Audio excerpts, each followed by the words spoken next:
The longer this goes on, the worse it starts to look. I am Dr. Philip McMillan. I'm a physician. I've been looking at COVID since early 2020. I have some different perspectives on what has happened in the pandemic, and truthfully, I believe I can explain almost every aspect of what happened in COVID 19. If you're interested, please look in the description below for the advanced course, which covers every aspect up until now.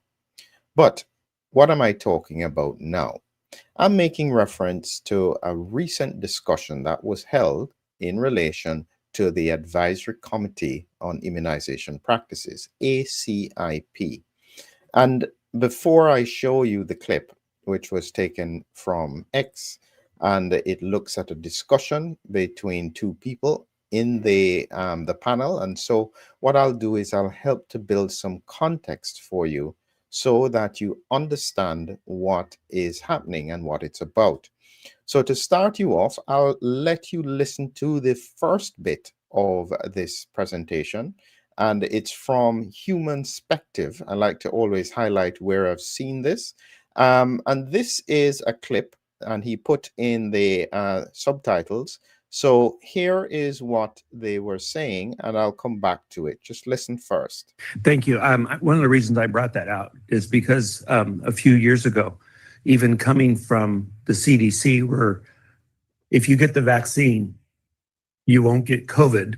And so early studies that were done is that you didn't even test people with COVID-like illnesses if they were vaccinated. You only tested the unvaccinated because the assumption was in the medical community that it prevented infection.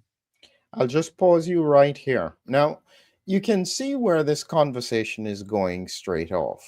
And you can imagine that this is not a typical conversation that would have occurred in this grouping. And so in order for you to understand, you have to realize what has recently happened in terms of the transition of this grouping of people, this group of people, and why they are able to have this kind of discussion in what was previously a very strongly narrative controlled group of scientists. So that's the first thing you have to notice. This is a different kind of conversation. Now, it's important for you to get the background. So up until June of 2025, and this is the CDC archive, again, the ACIP committee members, up to June 9th, 2025, they then go through a list of people. The chair was Helen Talbot, professor of medicine. They look at the voting members. You hear a professor of pediatrics, professor of public health, chief medical officer. This one was Chen was in travel medicine, professor of medicine again, associate professor of medicine and pediatrics. So you can see that this is a cohort who normally make decisions about the vaccine schedule. And one of the things that has come up out of the pandemic has been whether or not this was appropriate. And essentially, they're challenging whether or not they are acting in the interest of the public. And that's fundamentally where RFK comes from. And so what he then did is he fired all the members of the ACIP, and then he has replaced them with new members.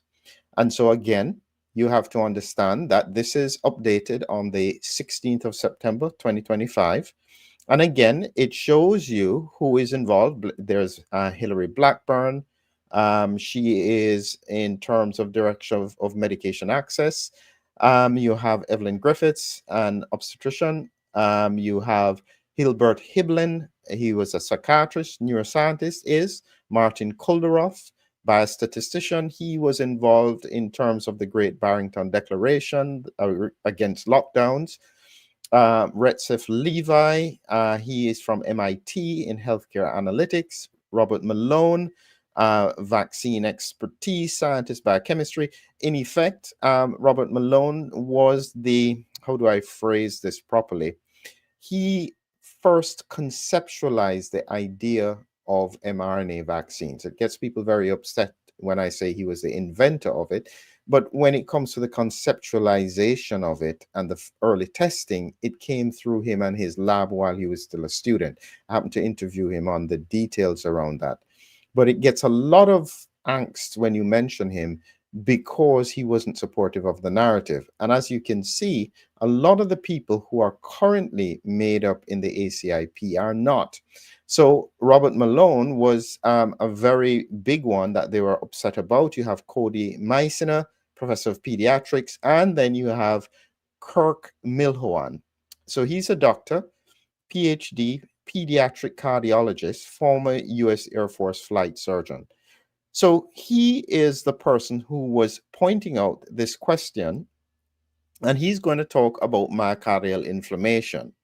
And the reason he is relevant is because he is also, in a sense, what you have to understand is that I usually ask myself, what were the views of these people prior or during the pandemic? Where did they stand? Because it's likely to give you an idea as to what they think.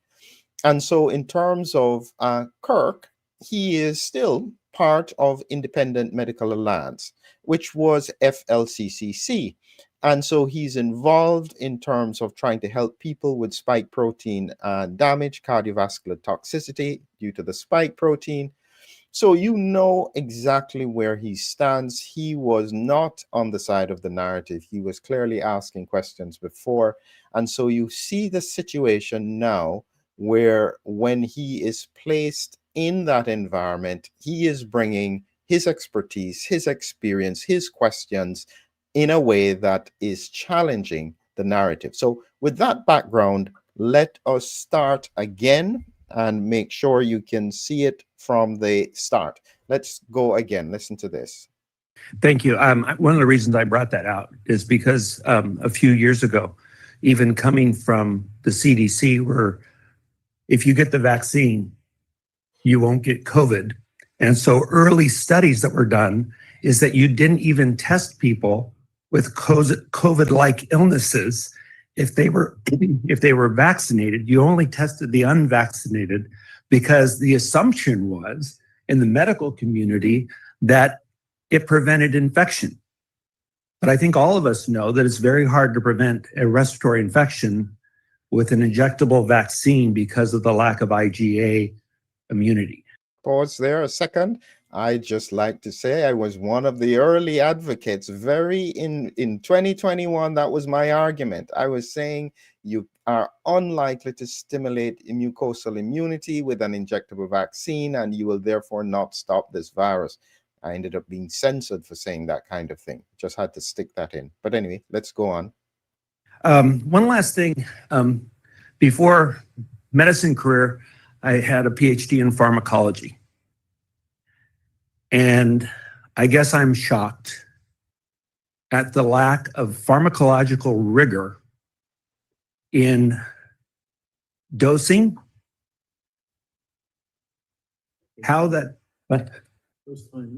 dose timing, dose accumulation, how long that dose lasts, and what are the pharmacokinetics of a biologic making a biologic. And so when the question is asked of, okay, so as a cardiologist, I see the spike protein as cardiotoxic.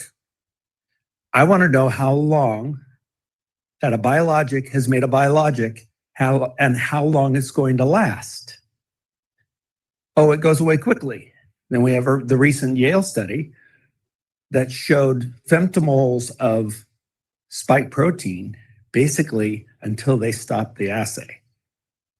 So my comment is I am really confused about the pharmacologic rigor for this product before it was released.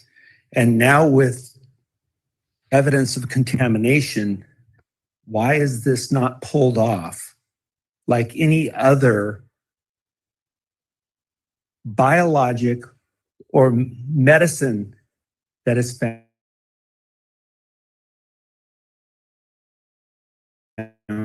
They have going, contamination. he is specifically calling for it to be pulled off the market. That's his perspective because of his research, his experience with dealing with biologics or pharmacological products. And essentially what he's saying is that normally, if you're using a new drug, you want to know the pharmacokinetics. That means after it's ingested, say for instance, a tablet, where does it spread in the bloodstream? What's the concentration? What's the half-life? How long does it last for? Where is it eliminated? Is it the kidneys? Is it the liver? Is it?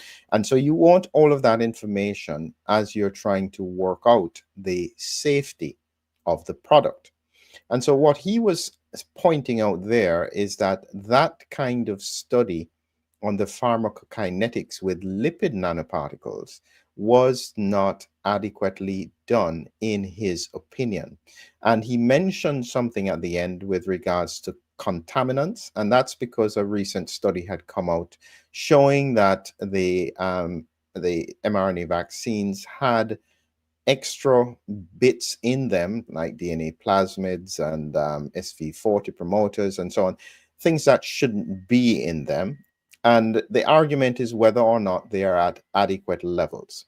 And so those are the questions that he was putting in the ACIP meeting. And as what I'm saying is that kind of question would not have been asked before. And so it shows you that there is a transition in the way that they are thinking. Let's now then hear what the response was.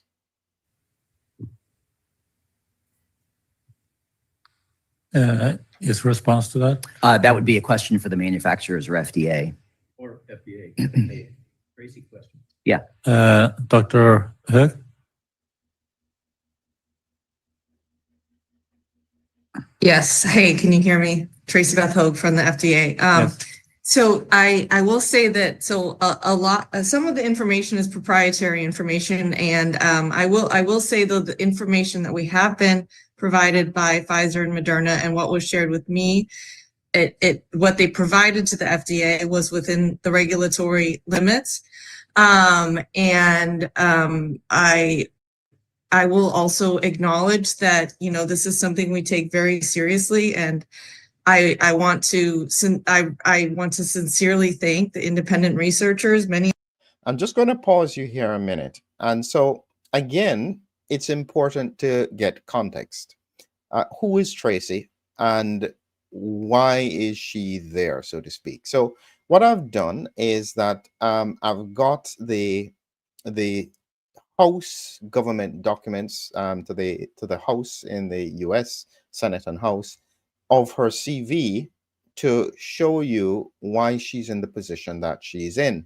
And so this is her CV, and her title is Physical Medicine and Rehabilitation Specialist, Epidemiology.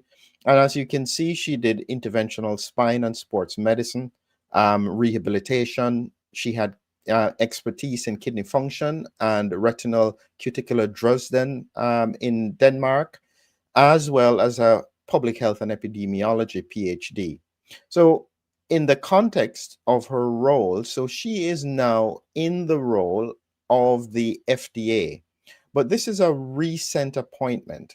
And so she's another one of the people who they didn't particularly like getting this kind of position, because you have to remember they switched around a lot of the people who were in these positions and brought in people who were challenging the narrative.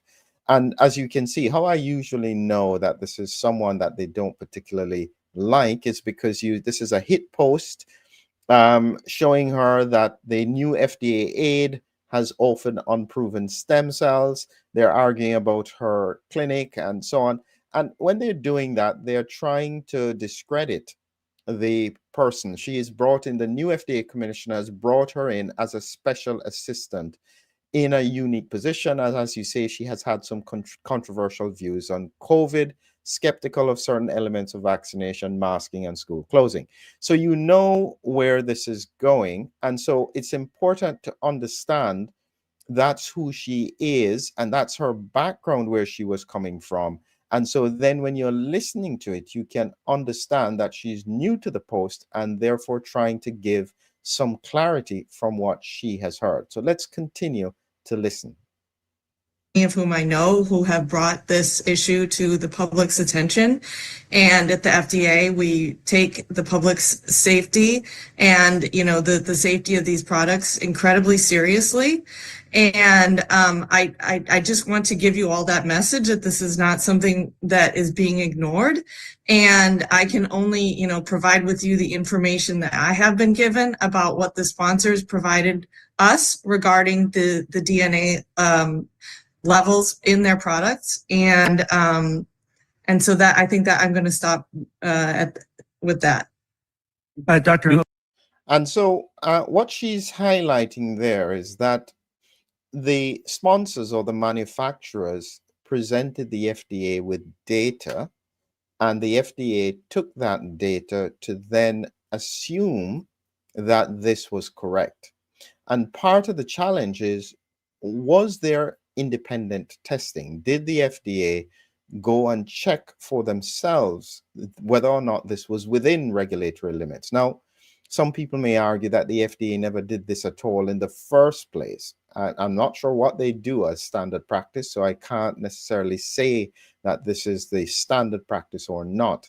However, I would presume, and this is my thinking, if you are giving this to billions of people, you've had time, there should have been parallel animal studies, there are so many other things that could have been done that it seems were not done. And I think it's because they all assumed this would work perfectly. This was not supposed to happen, where there are even questions coming up. Let's listen to the end of this discussion here.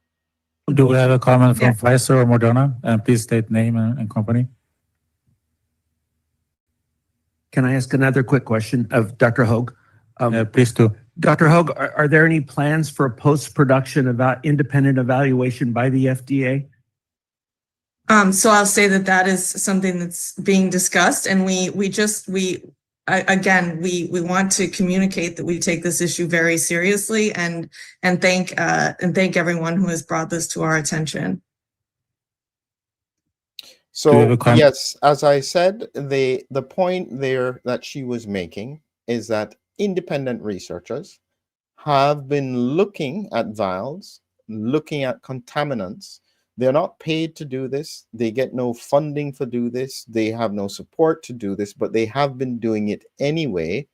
And this is then what has been brought back to the FDA, and it has forced them to acknowledge that they hadn't independently looked themselves, and they therefore trusted the manufacturers to give them accurate information. Now, based on history, I am sure that pharmaceutical companies never do anything that is questionable. They are a paragon of perfection, and they rarely ever do anything that would... I'll stop at that point because you know what I'm doing with regards to the sarcasm. So the point is that there should have been independent testing. And what is very interesting is that this should have happened globally. So it's one thing for the FDA not to do it, but it's a completely different question for every single country to follow suit. And what it seems to have happened here is that nobody in Europe, in the UK, in Australia, nobody seems to have done any independent testing to check for regulatory standards in terms of contaminants either. And so this is where we are today.